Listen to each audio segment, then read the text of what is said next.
Welcome to this random compilation of random clips. Thank you for the 700 subscribers.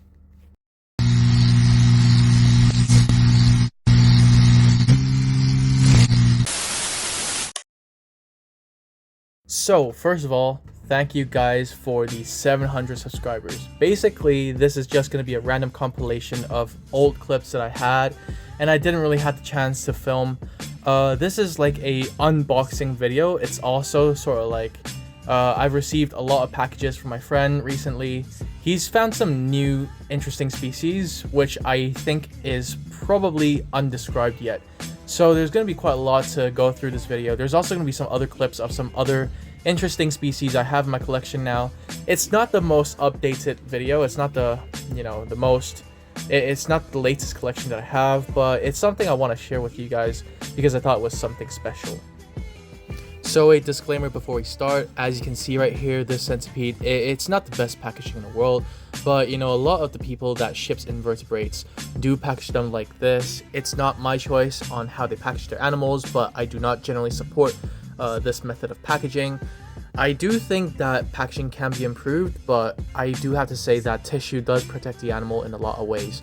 And in some cases, actually, you're supposed to package the animals really tightly in small containers. Usually shipping is very fast as well, so they won't be in these boxes for a very long time. And as you can see, the transparent plastic box right in front of me, these tubs are just temporary tubs. I want to show you guys what the animals look like before I rehouse them. Generally speaking, I find these tubs a lot easier to view the animal because of their high transparency levels. On my hand right now, I believe, is the purple Sumatra centipede. I cannot really remember. But yeah, there's quite a lot of different animals I have in my hands. I'm just going to put some substrate in.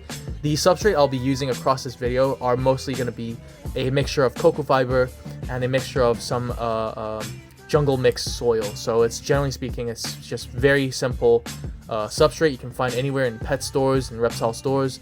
Just layer them flat, make sure it's at least 2 to 3 centimeters in height so it can maintain high humidity levels. Most of these species are from Southeast Asia. We're talking Indonesia, Philippines, Vietnam. These are all humid, hot areas of the world. And then right here, as you can see, I've added some peat moss. These are some high quality, I think, New Zealand peat moss. I find them actually really well. They hold humidity a lot better than other peat moss species. Their moss is a lot fluffier. It's a lot more full. Oh, sorry. Actually, these are Chilean peat moss. There's a difference between Chilean peat moss and New Zealand peat moss. I think both are fine, either New Zealand or Chilean. Sorry. They do hold humidity a lot better than a lot of the random peat moss you can find outside. Orchid peat moss are not my go-to. They tend to be they have a lot less fibers, if that makes sense. These ones they are a lot more dense. Oh, what am I speaking? They are a lot more dense and they are fuller, so they can maintain humidity for a much longer period of time. As you can see, there's no water dish for now. I am not going to set a lot of stuff up for the centipede yet. I just wanted to relax a bit, slowly let it crawl out, and then there we go. It's coming out soon. It's a very beautiful species of centipede. I wanted this species for a long time, but these guys are fast, so I do want to be very careful with them, and they are venomous. All centipedes, scorpions, tarantulas, spiders, they are all venomous. Unless if you're talking about like pseudo-scorpions. I have a pair of gloves on myself. I don't think it will do much, but at least it's still some sort of protection. So as you can see, after around 5 to 10 minutes, the centipede has crawled out. And it doesn't stress the centipede a lot, but I do struggle with closing the lid. But just be very careful with these guys. You don't want to get bitten. At the same time, you don't want to hurt them. They always try to find small, narrow spaces to crawl into, so you have to be very careful you don't hurt this guy. And there we go, it's closed. I will then slowly take out the plastic box inside their container and let the centipede, cool down a bit, relax a bit, and meanwhile, we'll open the rest up. Okay, and right here we have the gigantometris cyanus, which is the Indonesian blue Asian forest scorpion. These guys are quite big as well, and as you can see, the tissue is really wet. It's really humid. I mean, the seller has done a really good job to keep them, moisturized and not dried out. So far, not a single animal has died at all from any of these shippings. And so that just proves that packaging, like the looks of packaging, does not actually mean, it does not cause an immediate danger to these animals. So although as bad as the packaging looks, actually the animals are all completely safe. This one on my hand right now, based on their chelae, which is their claws, I believe this is a male, and they do have a slight sexual dimorphism in them, and sexual dimorphism just means that both male and female has physical traits that differentiate from each other. And it fell. But basically, yeah, sexual dimorphism is the physical traits and the differences of these traits in male and female. So a female Gigantometris sinus actually has a fuller, rounder chelae, whereas a male chelae will be a little more elongated. So it is kind of like the Heterometris glaucus, the Longimanus, the Thoreles, I believe the Cimmermanes as well, actually. So a lot of these Heterometris also shares the same trait of having sexual dimorphism. Right here on my hand right now, I believe is also a male, but it's a smaller male. But again, to be very certain, do not judge their gender based on their chelae, because this is very subjective, right? If only you have a comparison side by side, then you can tell, oh, that's most likely a male or that's most likely a female, but it's never 100%. To be 100% certain, I still recommend looking at their pectines or their sexual operculatum. Oh my god, it's so hard to pronounce that word. Anyway, these are some of the Gigantometris sinus that I have right now that I'm gonna unbox. I believe I have at least over 10 of these or a dozen of these. I'm trying to get some tissue out of their joints, but yeah. These guys are very cool. They're huge. I mean, Asian forest scorpions, generally speaking, are quite big in size. They are a great beginner pet. Fantastic if you want to get started in scorpions. To keep these guys, you want to make sure there's high humidity levels. I would say, personally speaking, 60% to 80% or even 50% to 80% level of humidity is completely fine with these guys. They're very versatile, as long as there is a water dish. But not all Asian forest scorpions actually need one. I personally sometimes don't even put a water dish inside. I just put high quality peat moss and just water these peat moss. They will end up chewing on them. And that is how a lot of these scorpions actually drink water. And what I find is if you include a water dish inside their tank, they actually have a chance of drowning, especially if they're scorpions. So in their 2 instar phase, 3 instar phases, when they're still small scorpions, they have a high chance of drowning. I personally prefer using peat moss when they are younger. As they get older, they probably require more water content. They need to drink more water. That's when you want to consider using a water dish instead. And you still want to make sure that it is shallow enough that they can crawl out. If it's not shallow enough, I recommend putting some gravel inside to make sure, you can balance the surface, make it less deep and more shallow. Or you could put some pebbles and whatnot, as long as they have that ability to crawl out.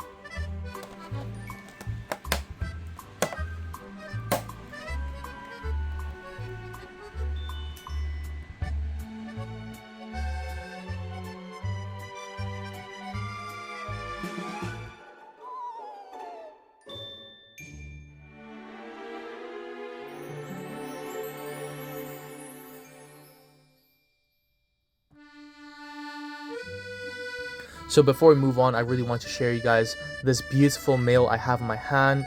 This is one of the best looking Gigantometris sinus males of this batch. Absolutely gorgeous. So now the Sumatran purple is out. I just want to show you guys the beautiful colors on this thing. Look at the beautiful, oh my god, like the yellow to the purple, and then the yellow antennae, the contrasting colors. Everything is just gorgeous on this thing. And also, the size of this centipede is actually huge. Let me show you guys.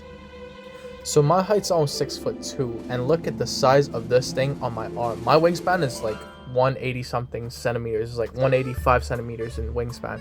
So my forearms is not like the smallest in the world, and this guy is like the size of my forearms, which is crazy.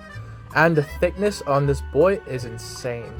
Anyway, here's the next clip, and I've got these interesting fellas right here. So I've got this huge setup, which is like 50 centimeters long, and the width I'm not too sure, but anyway, it's an extremely huge enclosure. It's a bioactive one as well. Sorry, by bioactive I don't mean there's plants inside, but there's springtails, there's isopods, there's a lot of stuff. There's a whole bunch of cleaning crews. But anyway, these guys are actually the new Lyocles species that are undescribed. These are actually very interesting because some of them are red, some of them have red pedipalps, but a darker brownish sort of body. Right here on my hand, I believe, is the giant red. I just call it giant red. So as you can see, it's like an orange, bright orange, sort of like almost brownish sort of pedipalps, but the body is a lot darker. Legs are a bit yellow, and it's absolutely huge. And then here is a colony of them that I placed together. Some, as you can see, the pedipalps are a bit brighter, some are a bit darker. But there is a range of different colors on these guys. But end of the day, the main point is they are absolutely huge for a Lyocles australasi. Right there, I believe, is a normal in the corner. But these guys are actually the new undescribed species. These are like smaller boxes that I'm going to put in them, and it's going to retain some humidity inside. Hopefully they feel a lot more rejuvenated. This is the larger enclosure that I was talking about. It's got some springtails, as you can see. It's got some isopods. It's got a whole lot of different stuff, and it's going to be a good cleaning crew for them. And then right here, I have the Lyocles species Giant Black. I'm going to call it Giant Black, and then the other one Giant Red, because they're all undescribed. But this is an amazing specimen. Right here is a glossy, really extremely glossy finish. One of the beautiful, like, it's just the shiniest Lyocles I've ever seen. And it's pitch black, so it's super cool. Right here is, on my hand, is the Hormurus boholiensis. Amazing species from the Philippines. If you guys ever have the chance to keep one of these scorpions, please, whatever the price tag, I guarantee you it's worth it.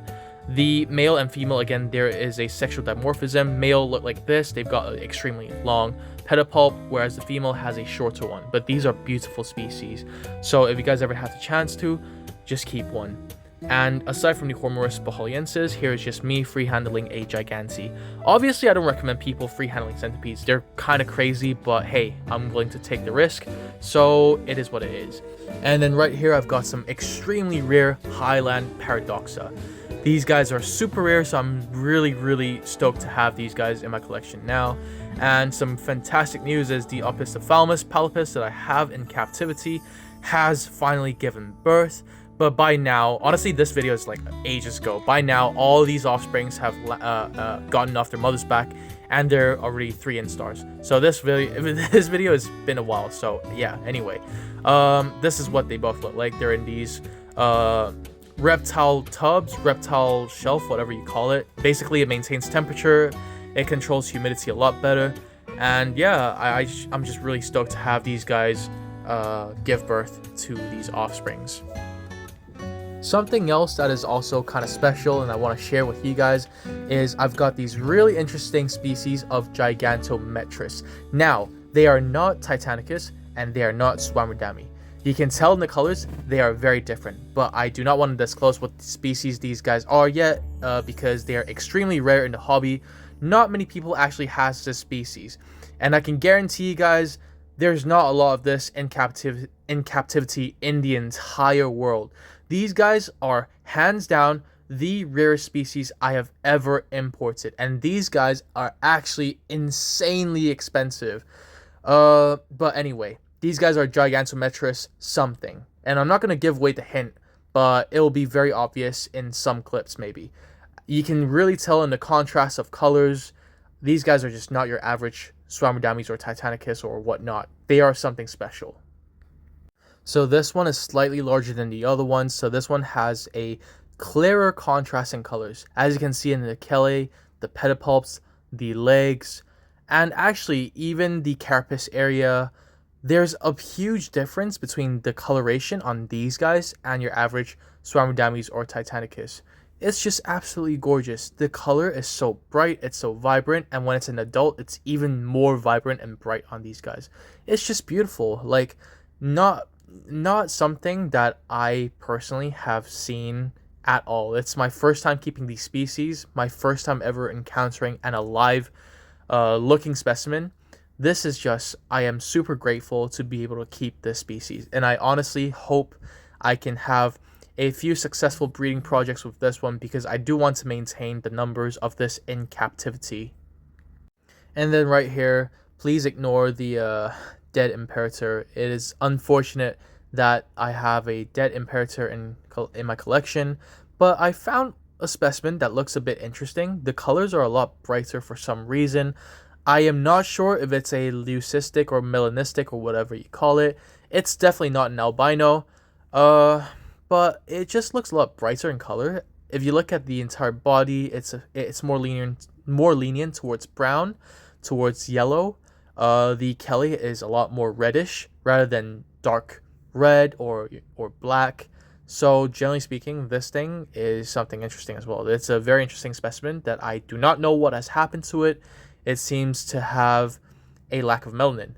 But anyway, thank you guys for the 700 subscribers. I really appreciate it, and going forward, I will film a little more.